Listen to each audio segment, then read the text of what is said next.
Good afternoon all, in a series of discussions about economic policy post the COVID crisis. I must admit, looking at the emerging data of infections, though, I guess we need to recalibrate our language, probably something a little less like post the COVID crisis and more like learning to live with the COVID crisis. Anyway, a very great deep thanks to all of you for joining us this afternoon, especially the discussants and panelists that you see on the screen in front of you. This series has been done in partnership with IFPRI, the International Food Policy Research Institute, and with funding by the German Development Corporation, GIZ. This session follows on three others that have looked into monetary, labor, and trade policy in the South African economy, especially in light of emerging factors around the COVID crisis. And all of these sessions are available for your reference through the ERSA's YouTube channel. Relevant documentation as well as podcasts are also available on ERSA's and IFPRI's websites. Today, we're discussing building back for a sustainable future. Contextualizing the discussions, we have two papers. The first is on building a competitive and dynamic green industrial sector in South Africa by Tendai Gwatidzo and witness Simbanegavi. The second is on building back fairer from the COVID-19 pandemic in South Africa, some first steps in an era of fiscal constraints. The authors of that paper were Channing Arndt, Robert Davies, Sherwin Gabriel, Laurence Harris, Michael Sachs, and Dirk from Seventer. We're very pleased to have two of the authors with us, Tendai, an associate professor at WITS, and Channing from IFPRI as part of our panel today. We are waiting for Anne Bernstein to join us. She is just, there was a problem with the link that we sent her, so we're just sorting that out. But we are joined by Anne Bernstein from the Center for Development and Enterprise and Wandile Sihlobo from the Agricultural Business Chamber of South Africa.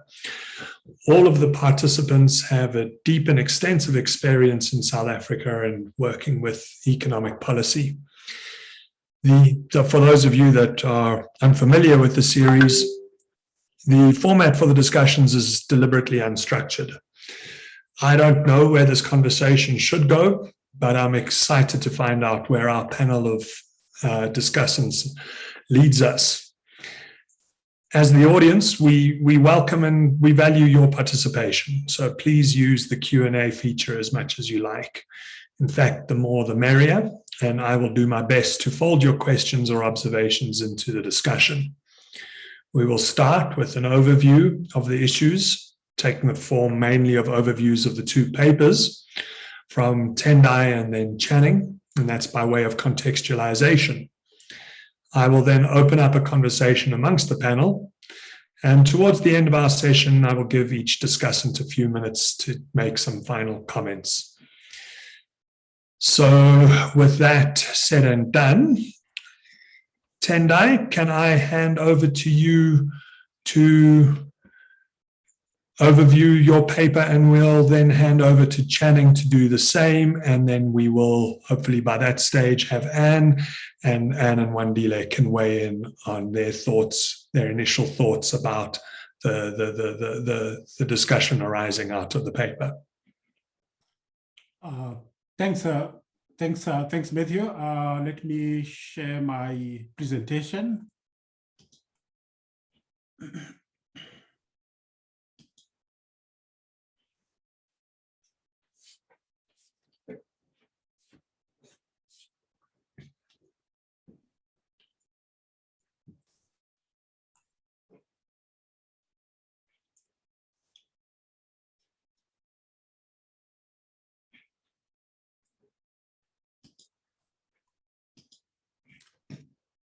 All right.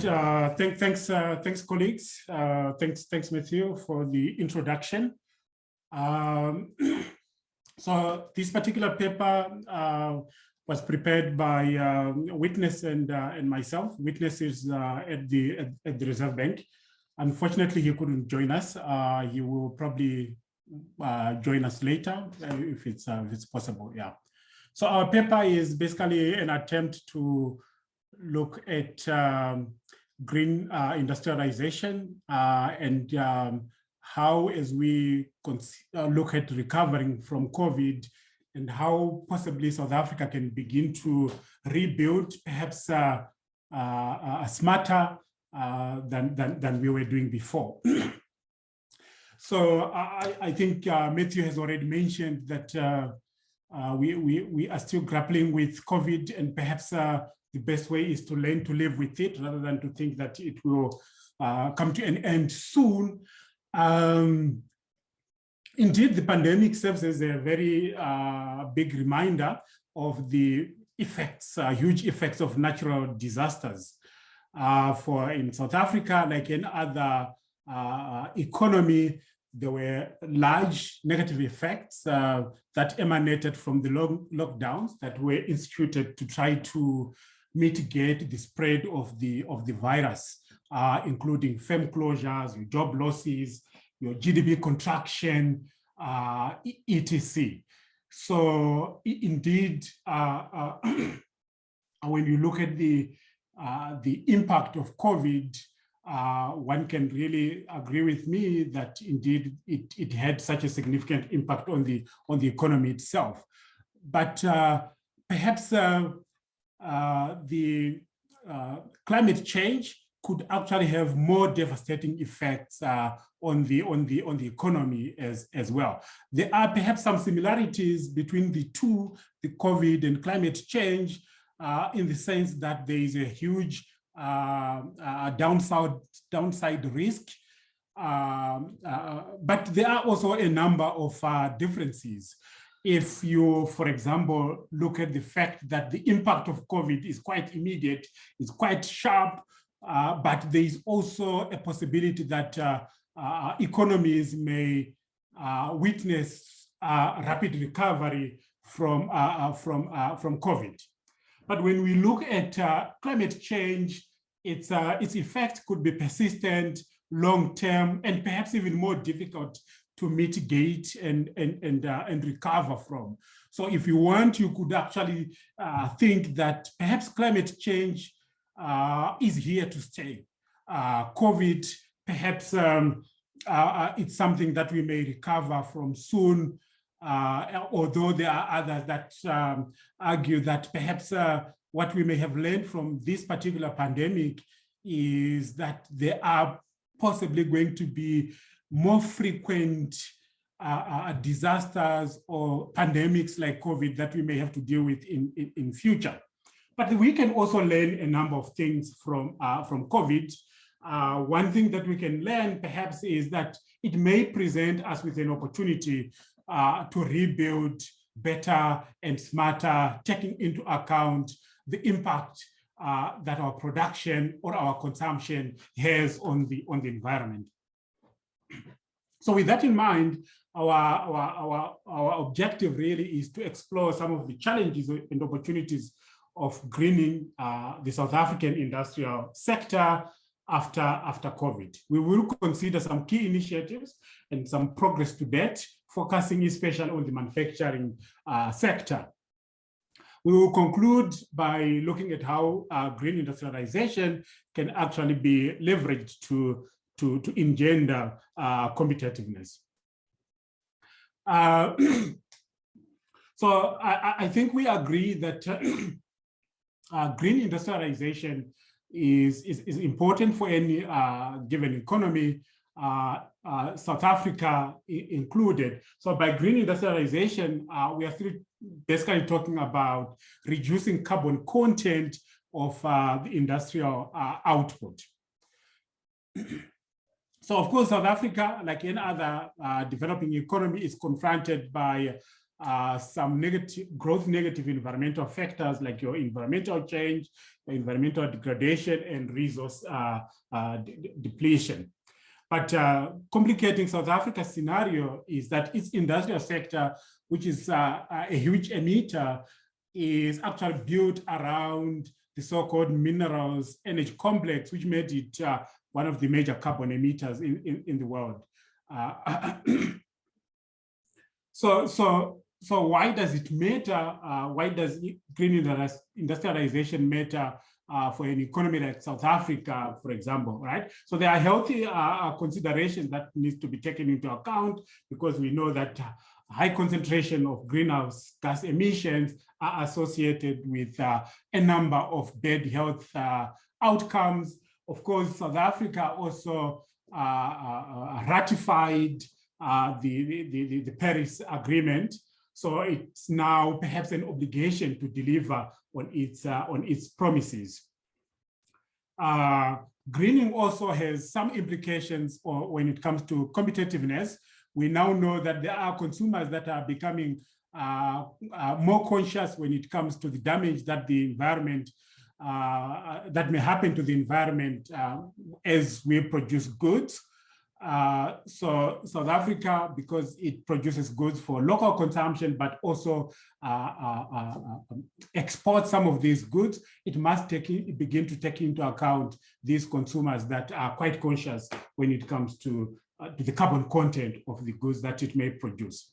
Another important fact is also the fact that South Africa, if it doesn't take into account the carbon content of its output, may be penalized in international trade.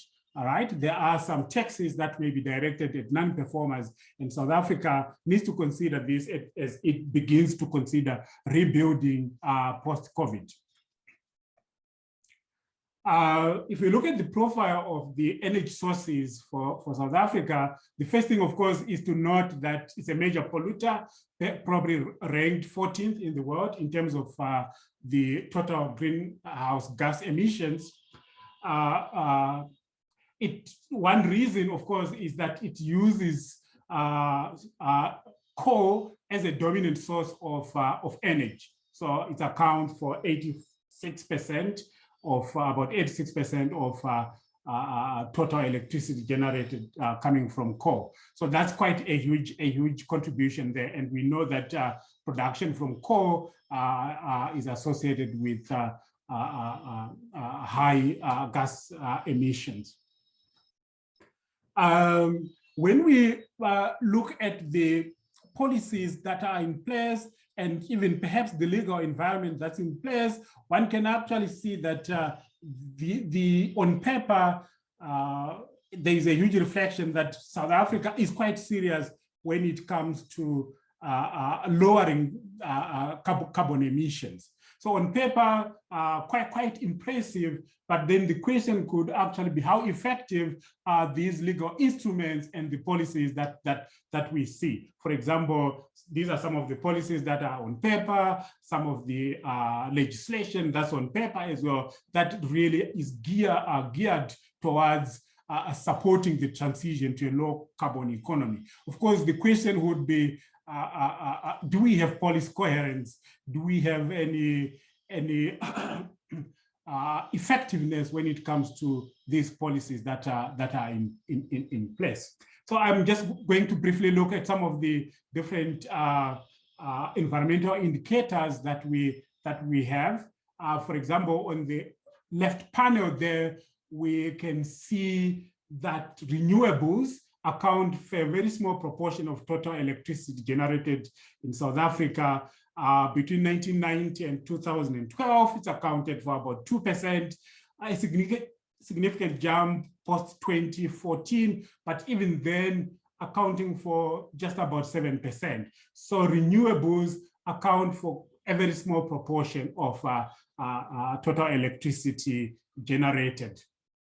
If we further unpack that a bit, looking at what we have on the right panel there, you can see that well, hydro is quite steady over time, but 2013 going forward, you can see a huge increase in other sources like your wind, your solar, and your solar thermal, your etc. Right? You can see some increased role there being played by these other renewables as well.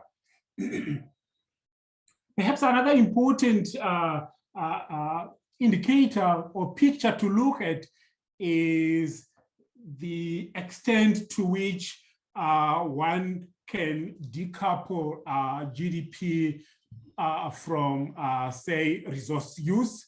You can see, for example, in the left panel there that there is a high correlation between GDP and CO2 emissions. Although this doesn't really give us a causal picture, one can actually see that perhaps we have to emit in order to produce. But you can see the high correlation there seems to indicate that decoupling quite difficult, but beginning to happen post 2008, 2009 there. If you look at the second figure, you can also see that although in the early 90s, the industry energy intensity was quite high or increasing. Post 2010, we began to 2002. Sorry, we began to see quite some reduction in energy intensity. One could ask, is this enough? Is this good enough? For example, right? So those are some of the questions that we can begin to ask even when we see the gradual decline in energy intensity at both industry level and economy-wide. So one reason that one could perhaps suggest that that may contribute, for example, to the inefficient use of electricity in terms of households or industries, or even as another low incentive when it comes to investment in green industrialization, could be due to the low prices that were witnessed prior to 2008 when it comes to electricity. So this figure here shows that over a long period of time, for example, the price of electricity in South Africa, one could say, was too low, perhaps for quite a long period of time, encouraging energy-intensive investment and inefficient electricity consumption. But you can see, for example, that post-2008 crisis, there was the ESCOM tariffs were now outstripping the inflation, the inflation rate. Perhaps that could begin to incentivize efficient electricity consumption, or even better investment in projects that have low carbon content. So as the country tries again to shift from high carbon content production to more efficient or environmentally friendly production approaches, what are some of the challenges that we see as the government or the country itself begins to go towards green industrialization?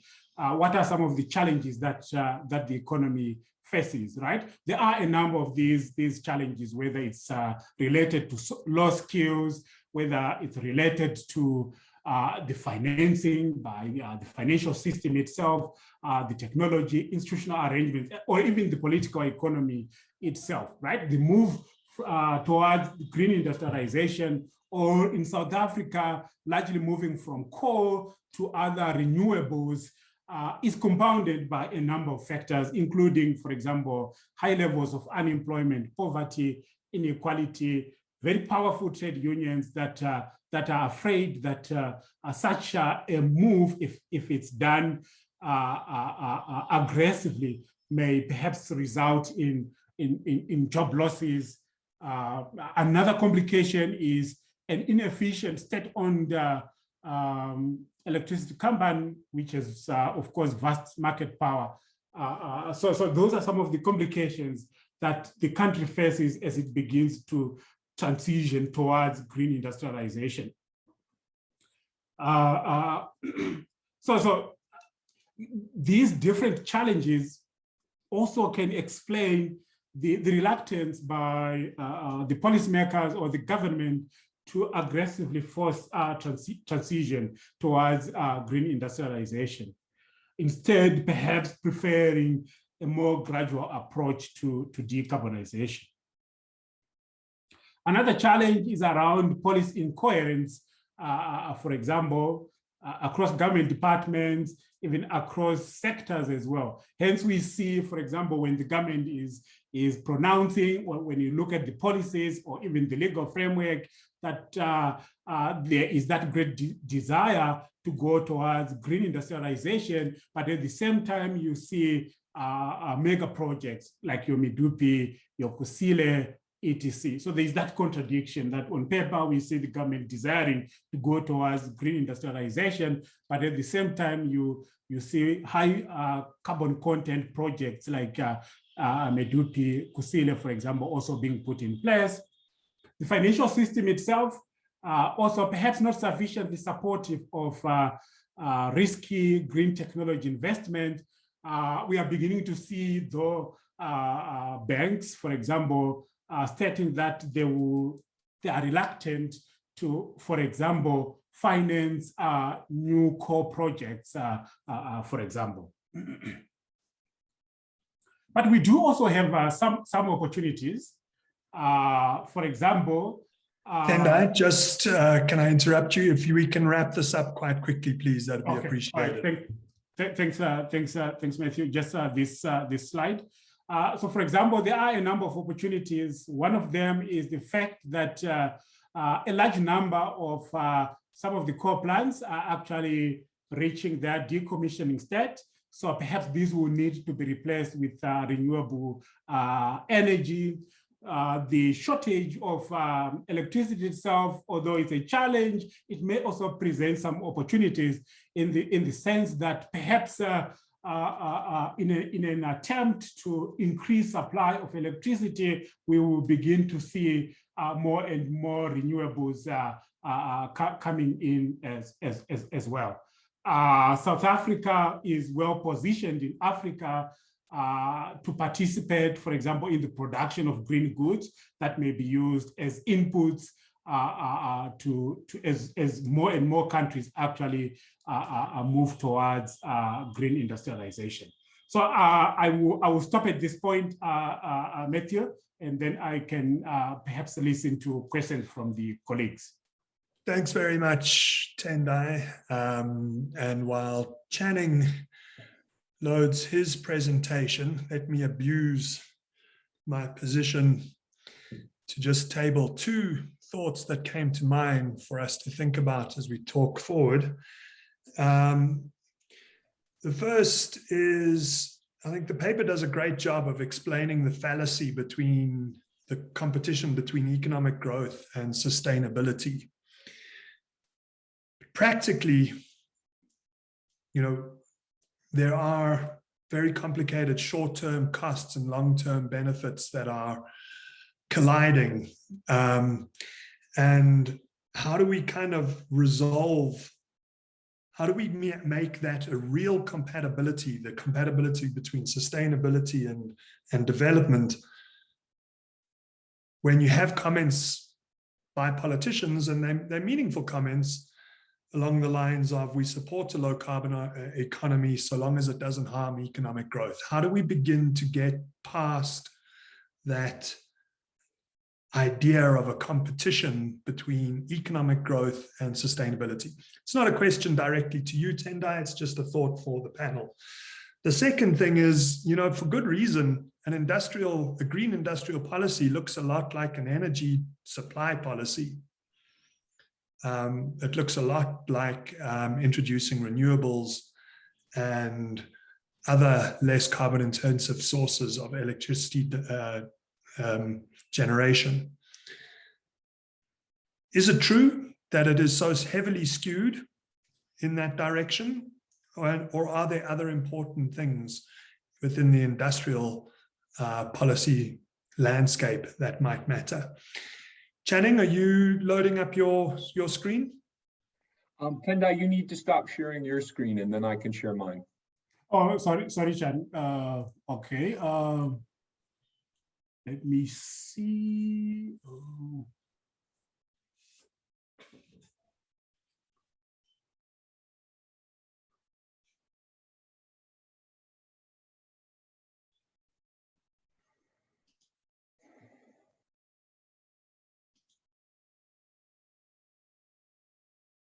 There we go. There you go.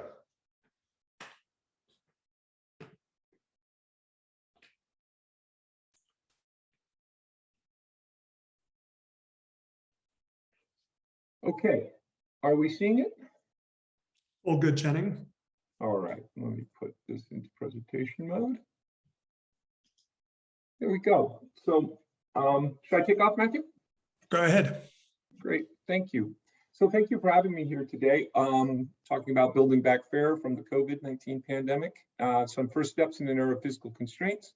As Matthew mentioned, many co-authors. So here we go. Just a little bit of context that's well known, but you know, even pre-crisis, prior to the pandemic, take the fourth quarter of 2019, you know, economic growth was near zero and certainly below zero on a per capita basis, and had basically been trending downwards. This is the real growth line that you see between 94 and 2019. So it's not a new growth crisis that has come along. And you know, if you go back to August 2019, this was well recognized. We have the National Treasury's growth strategy, the so-called 77-pager, Gwatidzo, the finance minister at the time, saying we were facing a slow burn economic crisis. And today, with COVID having come in about 6 months later, you're sort of a less favorable situation in every measurable dimension. With fiscal constraints, there was a fair amount of spending correctly to keep the economy afloat during the pandemic, but this has worsened the debt situation. So we do have fiscal constraints likely to be pronounced in the near term. And we can see that here. This was pulled together inside the paper. And you could see that government consumption, which is sort of the budget consolidated red line in nominal terms, lower than the projected CPI. I think that obviously this was done a few months ago and could be updated, but broadly the conclusion is there's not a lot of space for fiscal expansion, so it's not likely to be durable. So this then brings us to, okay, how do we get out? There's a lot of discussion, and we'll bring it to some about structural constraints, and certainly we want to address structural constraints. But there are also a variety of things that can be done in policy reform. And addressing structural constraints, we want to do that, but it's going to take a while to take care of structural constraints.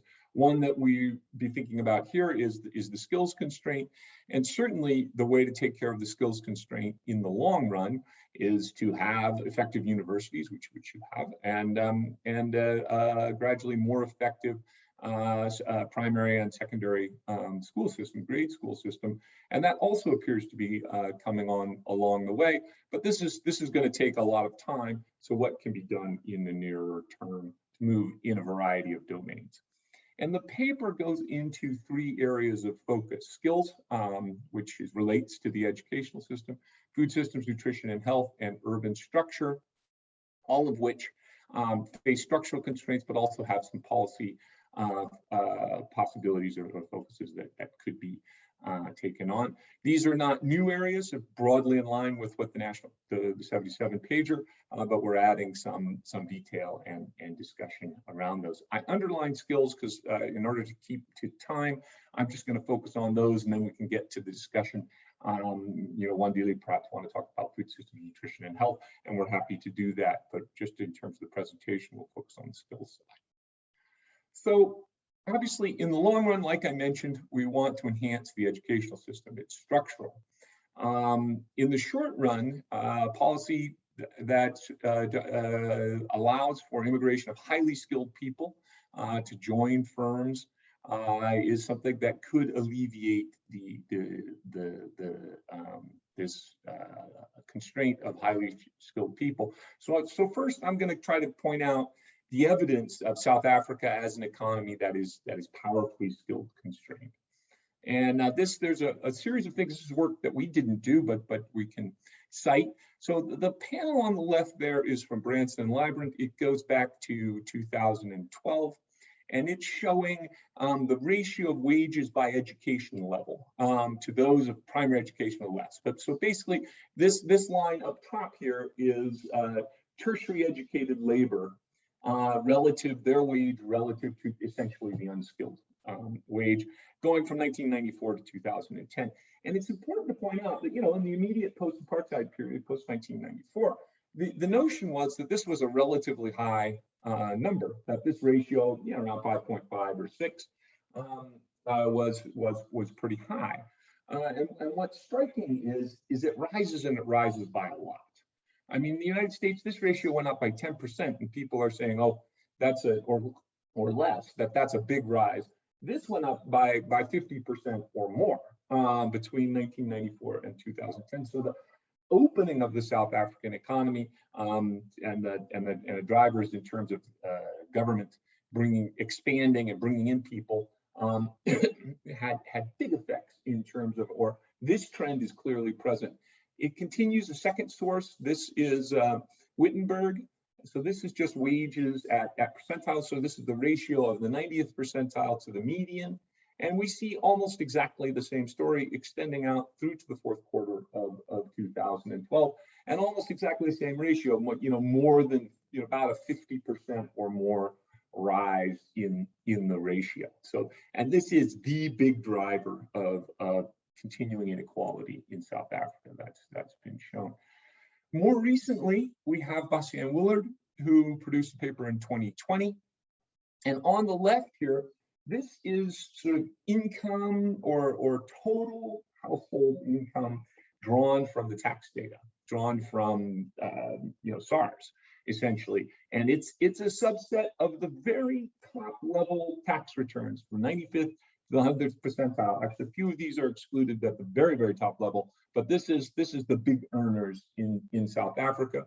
And you can see that their annual growth, income growth, real, is much, much higher than the economy generally. So this trend towards upper income people doing better is continuing.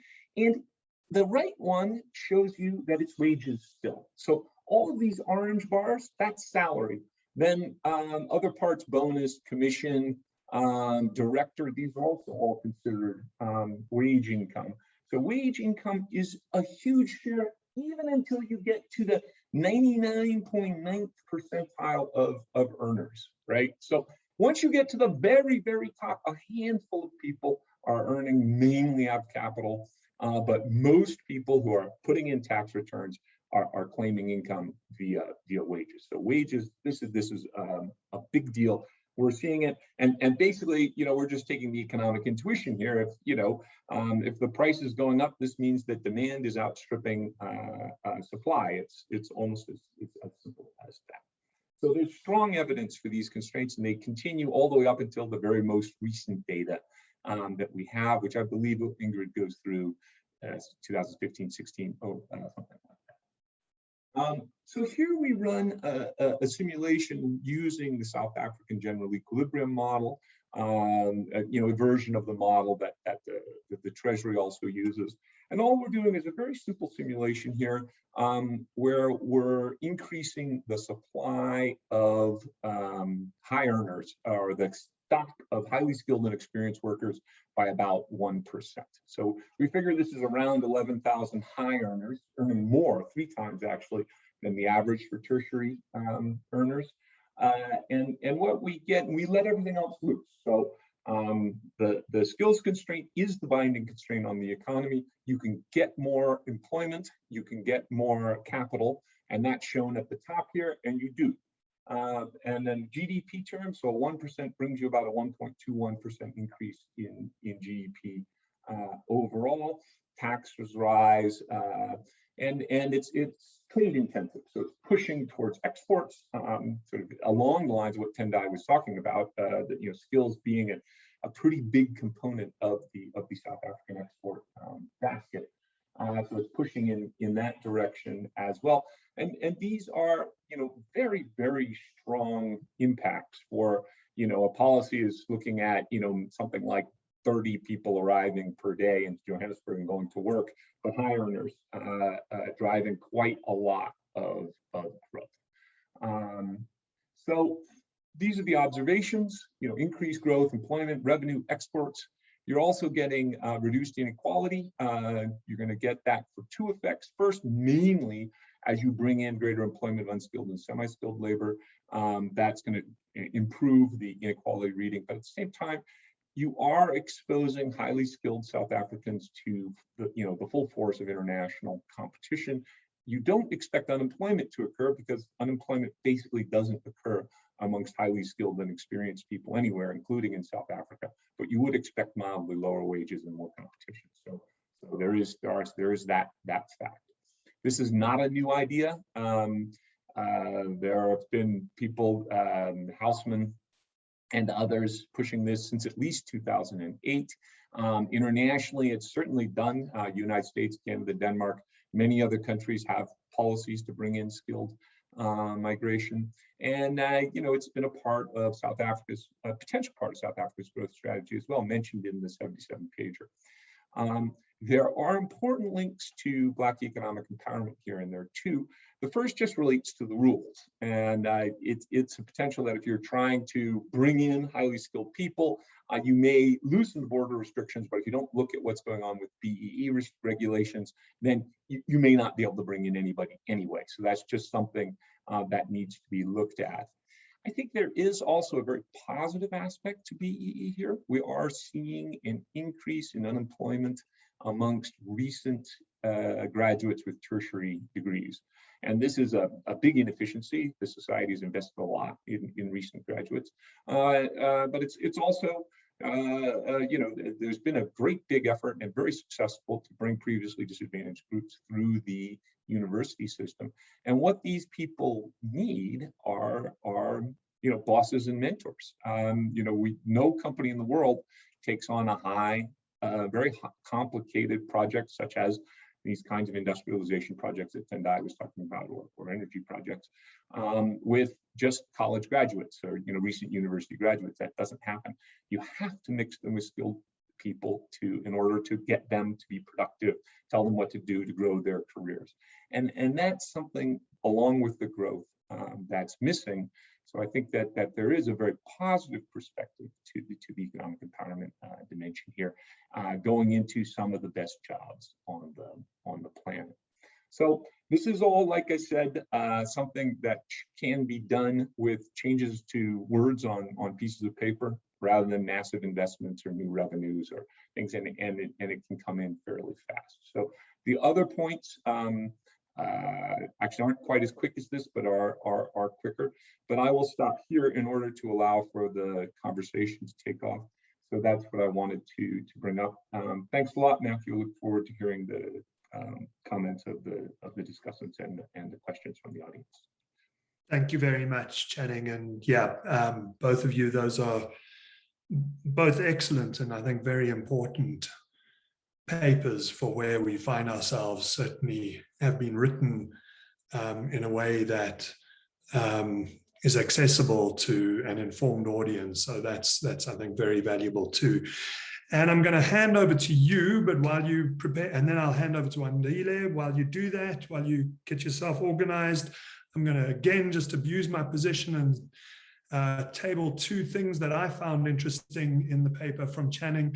Channing, the first, or to the group of you, the first is this idea of switching drivers of demand and investment from a government-led investment strategy to a private sector-led investment strategy, given the state of the public finances, but also the implementation capacity of the country. And the second was this, I haven't seen it before, as prominently explained, this interest in small-scale agriculture. So those are two things that I found quite interesting about it. And over to you, comments and observations for the authors. Please feel free to ask them direct questions. Great. Well, thanks very much, Matthew. It's good to be here. And thanks to Tendai and Channing for two interesting papers. I'm a lot more knowledgeable about what Channing was talking about than Tendai. I would just make two comments in terms of how Tendai presented his paper. The first is that I think the amount of money the private sector mobilized very quickly and put into renewable energy in the first round of the REIPPs was much more significant than you allow for. And that's really important. Of course, all the benefit of that and the capacity that was built up has now declined because of the long delays. But I think that that's an important thing to put into your thinking. The second is,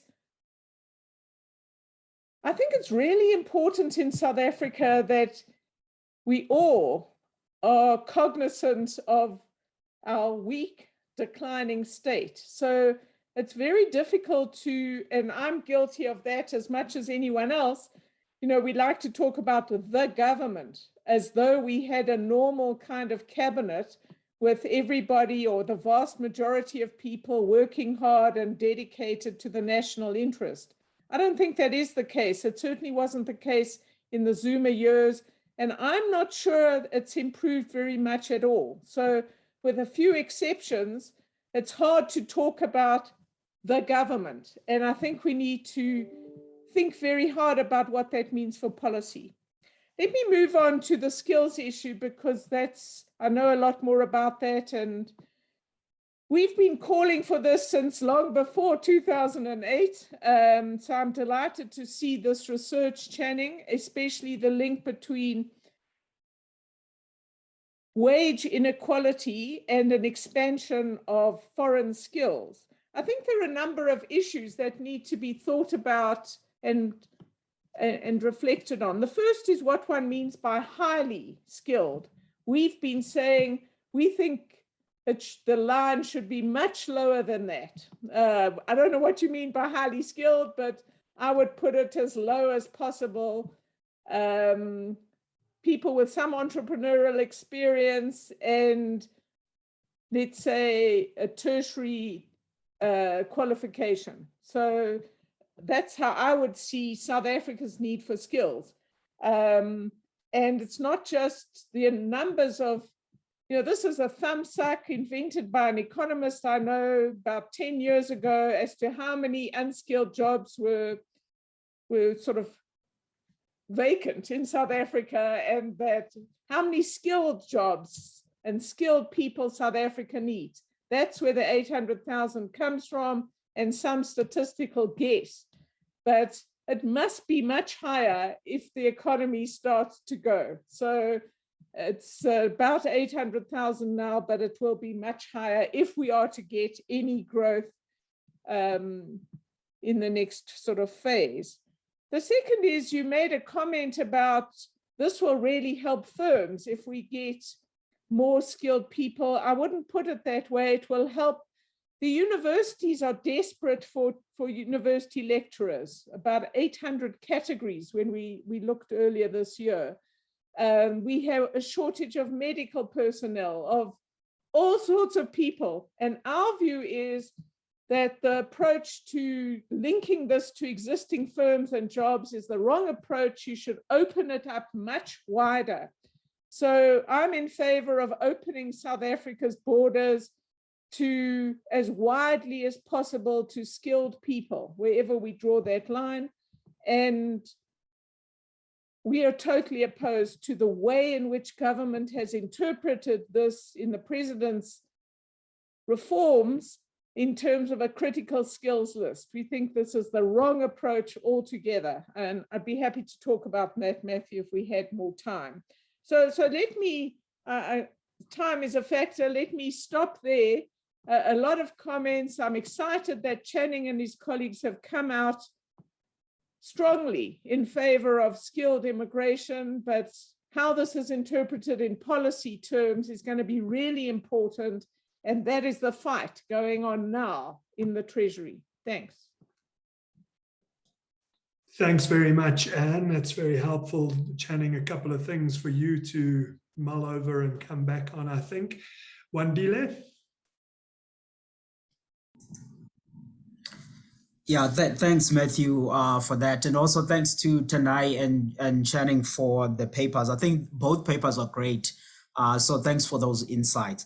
And I'll make perhaps maybe 2 points. And the first one, very briefly, it's somewhat a question, maybe it can be regarded that way, to Tendai, because I think that all of the key issues that you've highlighted tonight, we can all agree with in South Africa that we needed to be greening up and moving forward. But where I would like you to perhaps maybe add some insights on, it's around the trade-offs on the jobs and the financing of this story. Some of my colleagues like Kenneth Kramer, I don't know if he's still on the audience, he is beginning to think more about that particular work. So I would like tonight to hear more on that. And the second point I want to speak on is in the area that I spend a bit of time on in agriculture. And I think Channing did some good work in covering that particular point. And my comments there perhaps maybe will be in 2 or 3 folds. And the first one just around the nutrition and food security story in South Africa. Because my sense or my reading of the challenge in South Africa is that we don't really have a food security challenge because of production and all other things, but rather it's that story of jobs, just basically people not having any money to buy, not so much that we're facing rising prices and all of those things. So I guess that links back with some of the questions that you have highlighted of saying, how do we grow and get more people to work so that we can in turn be able to resolve the food security challenge? And in as far as the growth now on building back better, which is in theme with this session, I would in fact not go Channing with the suggestion you were putting forward on the paper about perhaps maybe looking on the smallholder side of agriculture and seeing how that we can advance that into contributing to growth. Because I mean, what we've been observing in South Africa's agriculture up until this moment, I guess it's still in line with what people like Michael Lipton were writing about in 1970s about 2 agricultures in South Africa. Because even the good numbers that we are talking about of the sector having grown, that's largely the commercial big farming sector.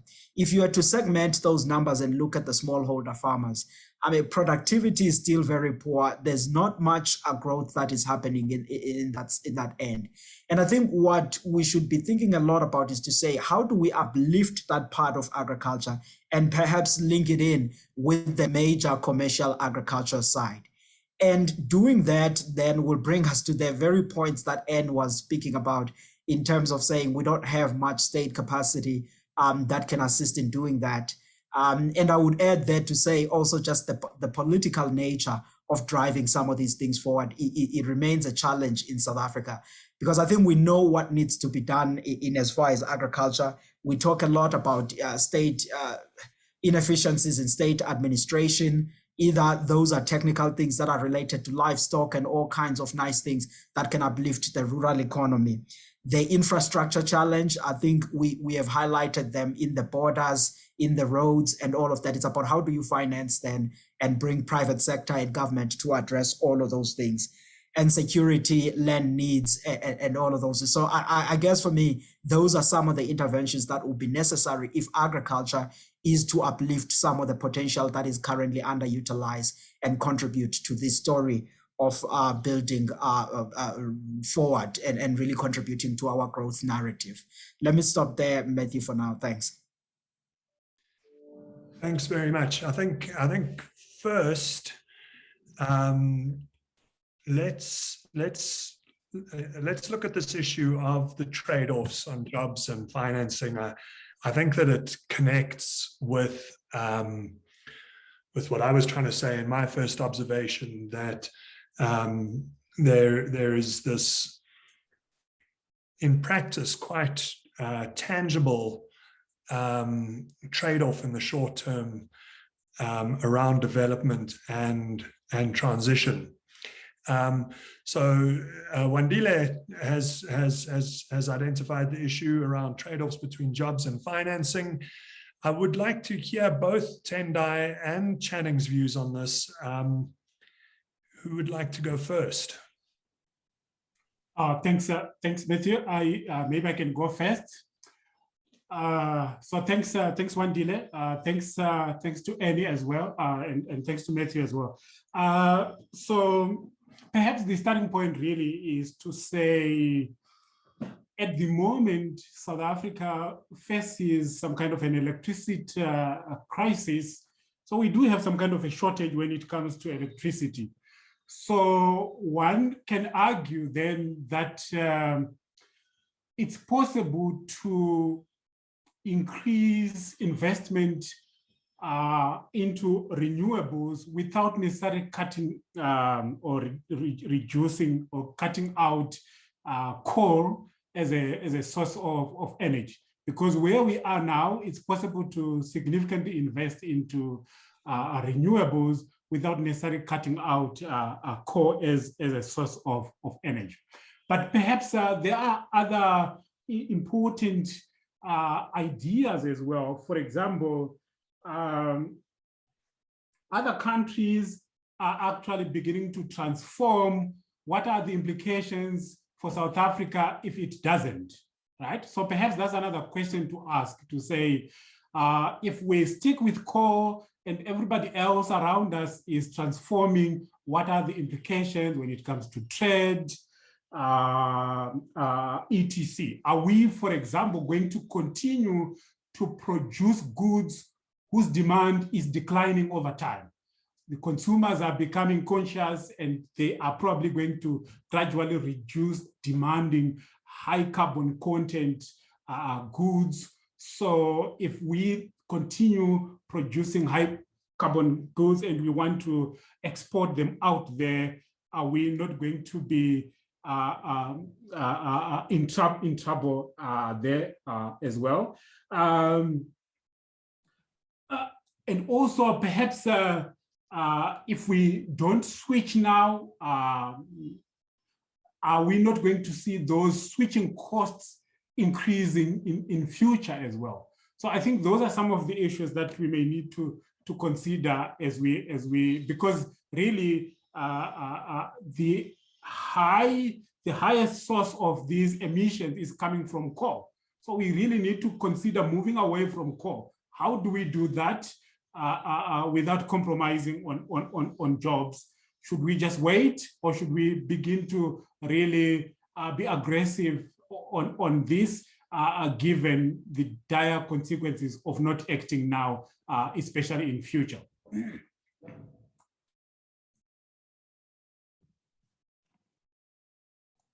You're muted, Matthew. Sorry, it's been a year and a half. I still don't know how to work the technology. Do you want to weigh in on this? Channing? I can weigh in briefly. I think it's important to point out that there's a lot of research that's been done in a lot of places to show that, South Africa over the long term, and this is exactly what Matthew was talking about, is better off under a pretty heavy renewables mix. You don't need environmental considerations or carbon taxes or anything like that. You just need to use the technologies. You do have to use them well. And Anne's point on capacity, right? Electricity is not a sector where there's no government intervention. It's there everywhere, right? So there's a capacity issue, but that's independent of what system. And you need the state capacity to run coal. You need the state capacity to run renewables. But in the long run, it's pretty convincing that renewables are a cheaper path and could be really quite good relative to the rest of the world. I mean, if you're going to have to power your economy by sun and wind, I'd rather be South Africa than Finland for sure. So this is a real opportunity. The short term, and it's just obviously you all are living it.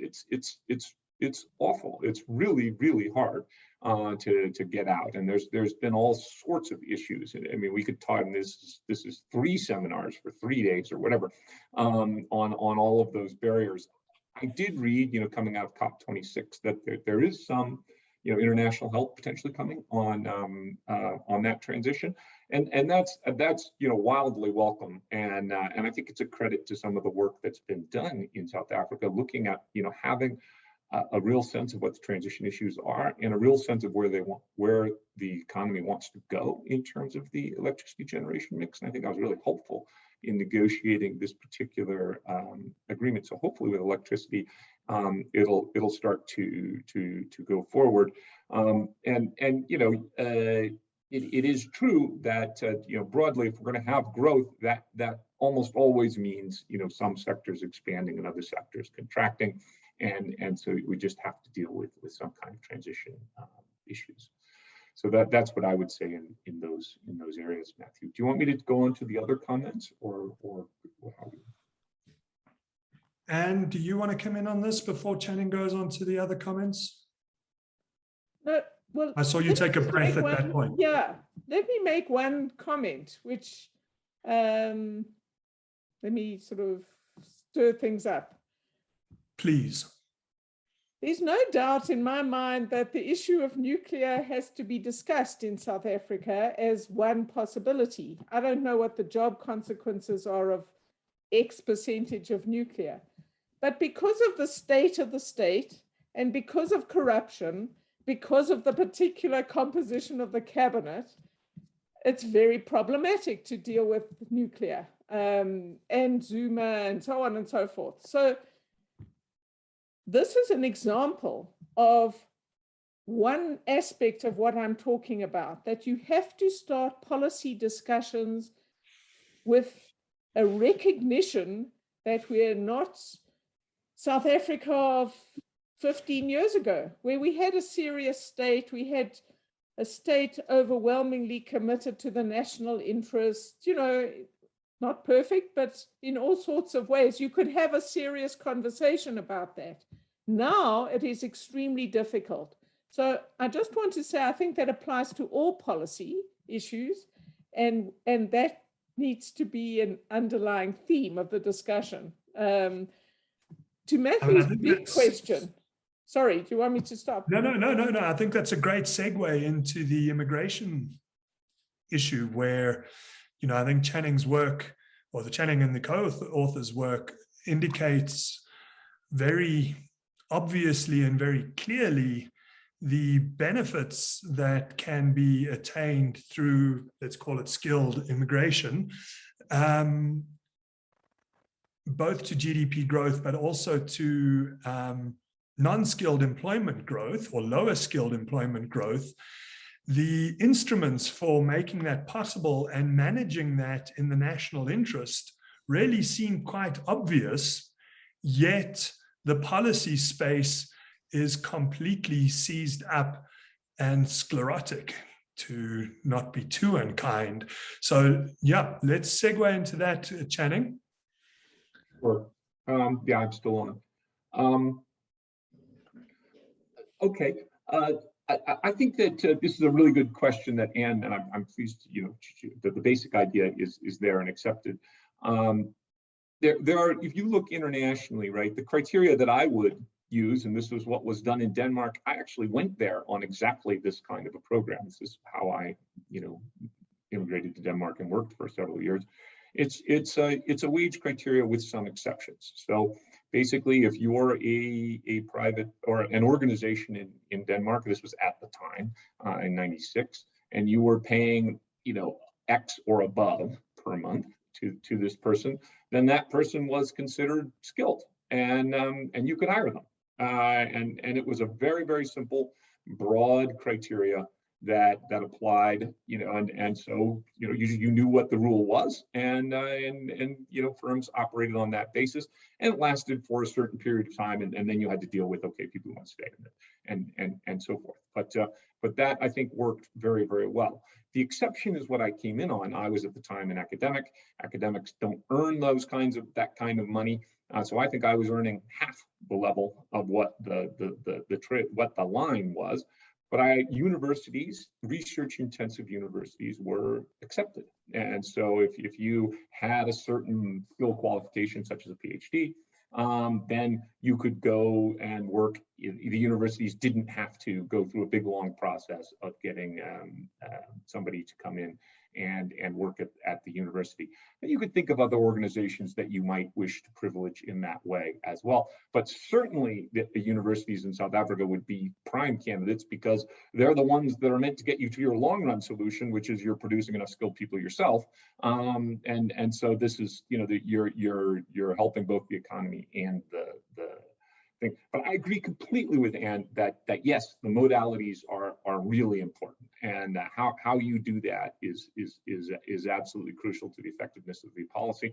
And it's possible, we've done it in the models, that you can come up with convoluted policies that then become counterproductive, that you sort of just move things around a little bit, and you don't get the benefits that we spoke about. The benefits that we're speaking about here are driven from a fairly flexible policy that allows the sectors that need the skilled labor, highly skilled labor, to come in. So highly skilled here, formally, Anne, is being defined as earning triple the average wage for tertiary educated labor, right, on the economy-wide basis. That's what we used formally in that. You can argue about it, but it changing that actually essentially just changes the number of people that you need. So if you make it lower, you would need more people. You're just sort of assuming what it is that these people earn and produce as they come in, right? So that's all that's going on there. So that's on the one point. May I go on to Wandili's point, because I think it's really important. Sure. Wandili, I agree with you completely, and I'd really like to talk with you a little bit more.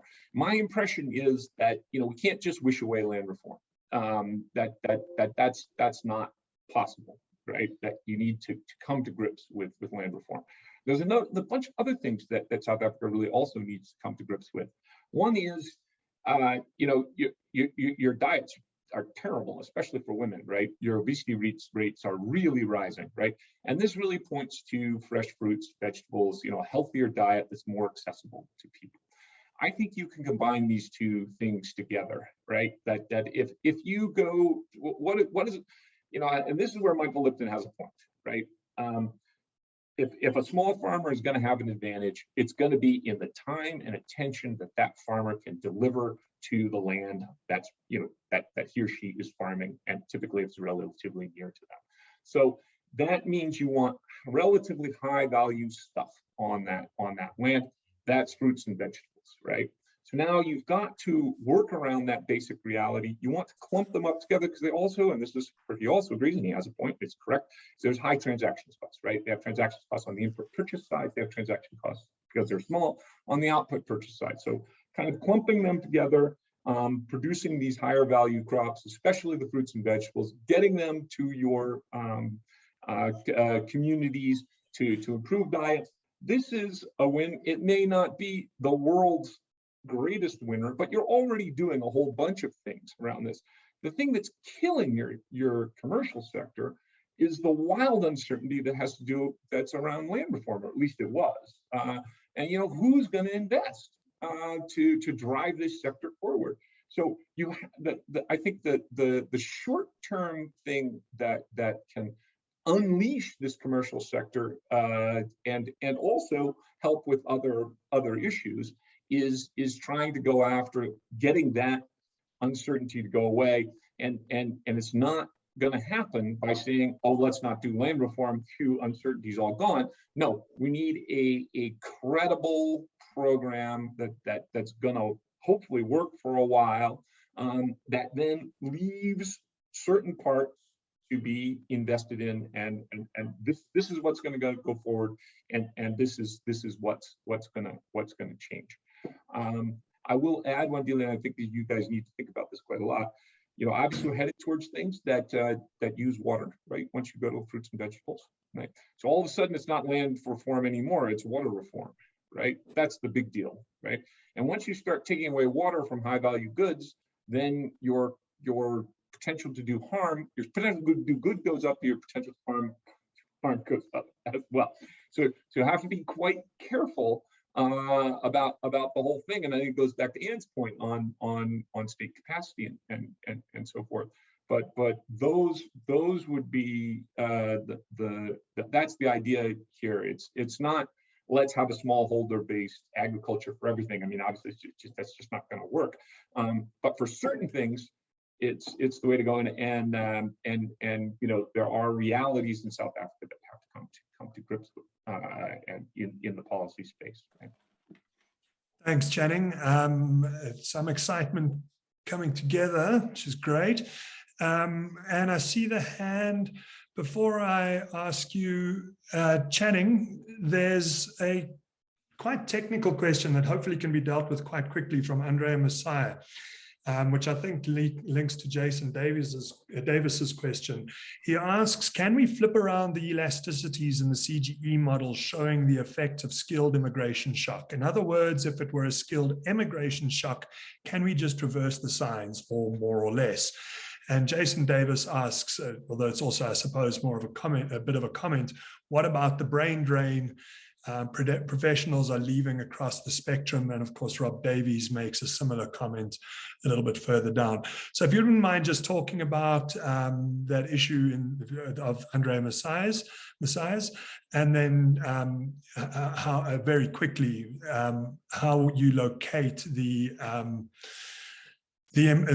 brain drain or the demand for skilled South African labor that is emerging internationally. We then hand over Anne, and hopefully Wandile wants to come in on some of your observations about the agricultural sector.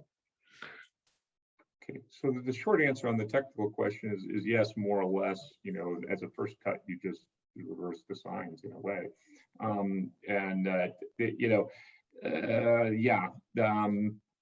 the capital is going to be installed. So, you know, there's technicalities here. We would not assume that existing capital would go away. Whereas in the positive side, we assume that new capital can be brought in. So, but yeah, I mean, obviously, if skilled immigration is on net happening in a substantial way, then that's a pretty good explanation for why the wages of skilled workers are going up, and partly why the growth is so slow. So it's an issue, and you don't want it. I'd be keen to see. I don't know how great the stats are on this. I think they're quite bad. That South Africans leave to go out and work abroad is actually quite okay. What you want them to do is come back. I think they do. I mean, there are attractions to living in London, but then people do get tired of living in a rainy climate and tiny apartment in a city for a long time in South Africa. So people do come back too. I think it's attractive, that there's no reason why you couldn't hold on to more people and bring in more. So that's that. Matthew, was there something else you wanted me to address there? No, let's move it over to Anne. Great, thanks very much. I want to address one or two of the questions and then ask Channing something. So the way I see this is there's a global war for talent, or you can say there's a global market for talent. And South African ministers and politicians and individuals often bemoan the fact that they say, oh, our nurses are being poached, or now we're losing people. We've been losing skilled people for a long time. And you're right, Channing, the numbers are terrible. We don't actually know what is going on. But my view would be that developing countries have to think about this as, in a sense, an industry. And there's nothing to say, for example, we do it with pilots. We're training pilots, or we used to, for the global market. And we should say there are opportunities. If we can train nurses in South Africa more cheaply and at global sort of standards, great, let's do that. We can export people, they can send remittances back, and you can we've got to think about this issue differently, rather than, oh, the horrible world is taking our skills. So that's one point. This is, we know that skills are in short supply, and with all sorts of things going on in Europe, population decline, COVID, this and the next thing, there's increased demand for all sorts of skills, and South Africa should think about this. Obviously, we should fix all sorts of things so that people don't want to leave. But so there are a set of complex policy issues, but we should be thinking about a global market for skills and how South Africa participates in that global market rather than we're a victim. That's my first point. The second would be, I'm intrigued from, if I understood you correctly, that your model looked at, I think you said, people earning 3 times the average sort of academic. Is that right? Well, anyhow, it sounded like an incredibly high figure. I think for a developing country, that Denmark isn't a good example, and that we need to be thinking very differently about this. And if your model could try and map out some of the implications for a much wider open door to skilled migrants, a much wider definition of skills. We don't just need, you know, university lecturers, doctors, specialists. We need artisans. We need all sorts of people. And partly we need them to grow the economy now, but partly we need them to help train South Africans. And it goes quite way below university people, but we also need entrepreneurs. So I think there are a lot of issues in this whole debate. And it's great that if you could do more academic work on this, that would be great, in my view. I want to raise another question about your paper, which I found really interesting.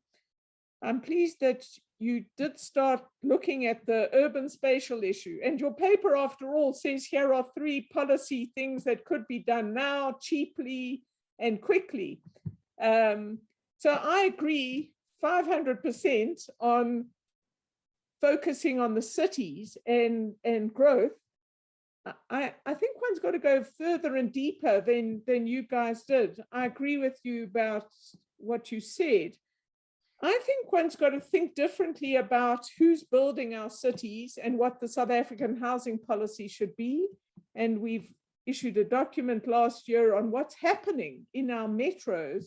I don't know about other cities, but we're starting to see small Black developers, mainly small Black developers, creating backyard accommodation, turning single family houses into multiple accommodation, which is affordable for people with very little money and is much better than being far away and having to pay tons and tons of money to transport and so on. So if, you know, our slogan was much better to rent in Orange Grove in Johannesburg than own in Orange Farm. And there are a whole lot of consequences that come out of that.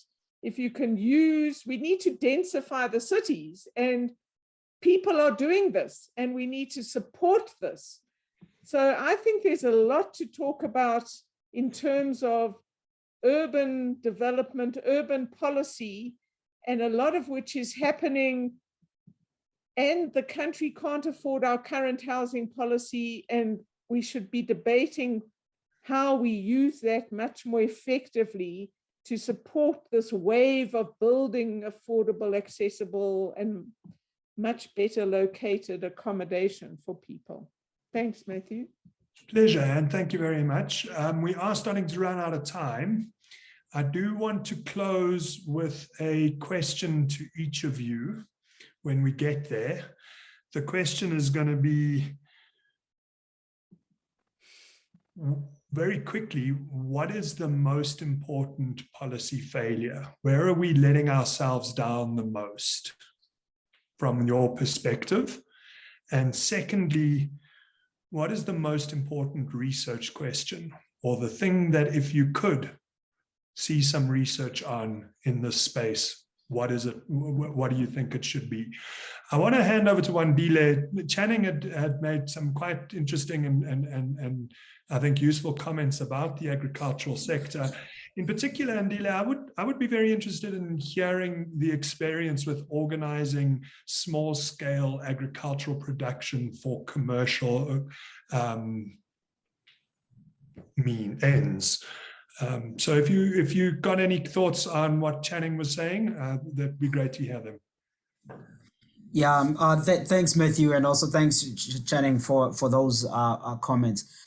I think, I mean, if I was start on the point that you are raising, and I think it alludes also, as you rightly say, to Channing's point, there's been some success examples where smallholder farmers have come together, aggregate their produce, and over time progress. I mean, in South Africa, if you think of, I don't know how many people might be familiar with this, Miss Gloria Serobe, for example, in Wippold in the Eastern Cape.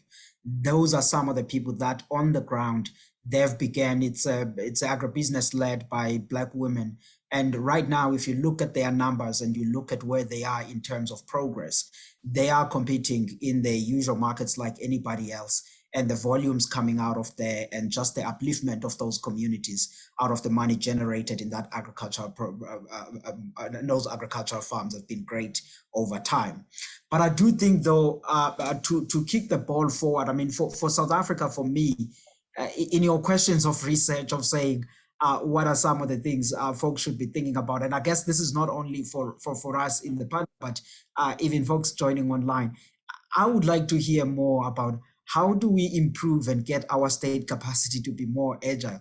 Because I mean, in the papers and many things that are being written up, you do see the ideas coming up very much clearly, but the problem comes in on the implementation side. I don't know if it's only just the political climate of there, or there's something else in our machinery that needs to be done. I think there's a lot of work that could be done there. And let me close off on the land reform space, because I think there is a number of things that could be done in two ways. And one of it could also be in support of the points that Anne was raising, because over time in South Africa, we have agriculturalized land reform. But I think for the urban areas and the housing, there's a lot that can be done in there. And I think in the near term, I mean, if South African government is sitting with roughly 9 million hectares of land in its books at this point, if you could begin releasing that with those tradable title deeds or land rights or whatever form, I think that could begin to change the game even before you move into broader policies of saying going forward, how should we be thinking about land reform? And in thinking about it going forward, I think that idea of a land reform agency, which even in the SONA of this year came up from the presidency, that could be useful. And the reason I'm raising the agency, I'm raising it in understanding that the failures that we're having now are not only because land reform is ambiguous, but rather the state capacity in delivering it has also been a constraint. And I think if you could have that on a PPP approaches on land reform, it could begin to do some interesting work. Let me stop there. Thanks. Thanks very much, Wandile. And your comment about kind of the state capacity is interesting. You know, everything I've chaired until now for ERSA usually ends up with me banging on about structural reform. And what's interesting about these papers is that they're, you know, structural reform is terribly important, but what is really also very present is policy failure, which in a sense is a lower hanging fruit. It's about drafting and implementing a different set of strategies within government. Channing, over to you. Quickly, a few points just to you know, and what the level might be. First, you know, we're just looking at people who have some kind of post-secondary degree. It doesn't have to be a university degree. So, and that's considered tertiary by Stats SA. So the average wage at tertiary is not as high as you might think. So 3 times tertiary is not as high as you might think. Why did we go to 3 times? Is because you know, obviously this is politically difficult to get through, and once you go up to that level, you know, there's certain groups in South Africa that have done really, really well for a long time now, and now we're going to expose those people to international competition first. And I think that's the most justifiable thing as you wade into a policy of more engagement, which I agree with, on these international sort of labor markets, right? So that's the rationale there. So we can get you the number. I don't know it right off the top of my head, what it would roughly be in rands today. I'm sorry, I don't know that number right now. On the policy, broadly, there needs to be more of an export orientation, looking abroad. I think, it's the government, we can't, right now we don't have there's not a lot of physical space. Where's the demand going to come from? You have to latch on to international sources of demand in order to move the growth process at this point. And that focus just isn't there. I've been in growth for 2 hours, and I'm the only one that mentions exports in the whole thing.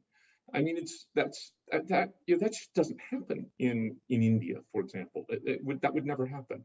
And so, it's got that's something that's a policy orientation, I think, that needs to be, and you should be confident. I think there's an underconfidence here that's kind of toxic. Certainly South Africa can compete, we know it, doing it in lots of places. So it's just a matter of reinforcing that. In terms of the research, I think it's along those lines as well. And if you look at the history, a lot of the gains, I think some of these wages is with South Africa's engagement with the rest of Africa. And this is still a really, really big, it's not the only opportunity, obviously, but I mean, South Africa is extremely well positioned to engage in what is which should be a rapidly growing economy that's doing whole sub-Saharan African economy that with a lot of skills and things to deliver, and working more closely and having it be a two-way street, right? Such that you can't just endlessly ship manufactured, food processed goods up to Zambia and not buy anything from Zambia. It's not going to work. So you got to have trade as a two-way street in this process, and more on that shows the benefits, I think, in energy, in food, in the highly skilled areas that we've been talking about. I think the opportunities are just huge. So those would be the places I would go. Thank you, Channing. Yeah, as part of the series, we had a very interesting paper by Matthew Stern, or from Matthew Stern and a co-author, on describing trade policy. I remember coming into economics in the late 90s, early 2000s, everybody was interested in trade policy. It was the sexy conversation.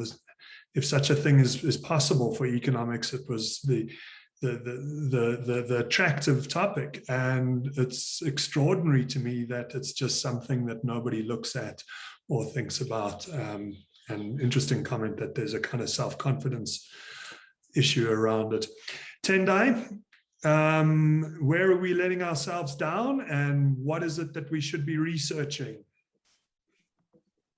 Thanks, Matthew. So for me, I think when it comes to the issues on research, I think perhaps the trade-off, I think has been, there have been a number of questions around this trade-off between say green industrialization and some macro outcomes like your unemployment, your economic growth, etc.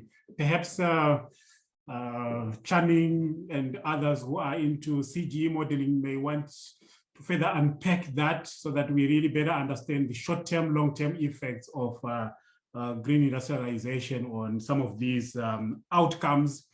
Another possible area, really perhaps relevant to what Channing was talking about, is really as much to do with the African continental free trade area as African countries rebuild post-COVID. What exactly could be? How do they take into account the free trade area that was recently established? Yeah. Thanks so much, Tendai. We are experiencing a brain drain as we approach 4:30. Anne?